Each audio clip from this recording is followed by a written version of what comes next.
तेज धूप में कोमल और सोहेला नदी के किनारे हैं। बहते पानी की आवाज हवा में भर रही है। कोमल गुस्से से कपड़े धोती है। उसकी हरकतें तेज और कुशल हैं। सोहेला धीरे धीरे धोती है, सावधानी पूर्वक यह सुनिश्चित करती है कि हर दाग मिट जाए। कोमल का धैर्य तब बढ़ता है जब वह सोहेला की जानबूझकर की गई गति को देखती है। तुम बहुत धीरे हो, मैं भी तुम्हारा काम कर सकता हूं, कोमल कहती है, उसका लहजा चंचल खीज से भरा हुआ। सोहेला कोमल की छेछा पर धीरे से मुस्कुराती है, अपनी दोस्त की ऊर्जा से बेपरवाह। बहती नदी के किनारे कोमल चुपके से सोहेला की लॉन्ड्री बास्केट में गंदे कपड़े छुपाती है। कोमल की होंठों पर शरारती मुस्कान उभरती है जब वह अपनी शरारत करती है। कोमल फुसफुसाती है, अब देखो क्या होता है। आप अज्ञानी। सोहेला लगन से नदी के किनारे कपड़े धोती है।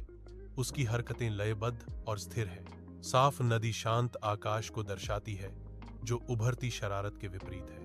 मंद शाम की रोशनी में सास आंगन का सर्वेक्षण करती है। उसकी आंखें संदेह से तीक्ष्ण हैं। वह लॉन्ड्री बास्केट में झांकती है। उसकी अभिव्यक्ति सख्त होती जाती है क्योंकि वह सामग्री की जांच करती है। उसका हाथ सोहेला की टोकरी में जाता है, बिना धुले कपड़े निकालकर एक मौन आरोप में। यह क्या है? क्या तुमने कपड़े ठीक से नहीं धोए? वह मांग करती है। उसकी आवाज अस्वीकृति से भरी हुई है। सोहेला उसे देखती है, चौंक जाती है और बचाव करती है। मुझे नहीं पता कि यह कैसे हुआ, वह जोर देती है। मैंने अपना काम ईमानदारी से किया, सोहेला कहती है।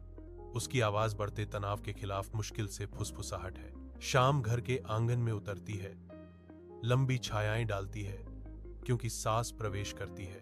उसकी आंखें कोमल की लॉन्ड्री बास्केट का निरीक्षण करती हैं। उसका भाव अस्पष्ट है। साबुन के दाग कोमल के कुछ कपड़ों पर लग जाते हैं, जो जल्दबाजी में किए गए काम का सबूत है। सास की आंखों में एक जानी पहचानी चमक दिखाई देती है। शक की जड़ें जम जाती हैं। एक आवाज बताती है। सास समझती है कि कोमल चालाक रही है।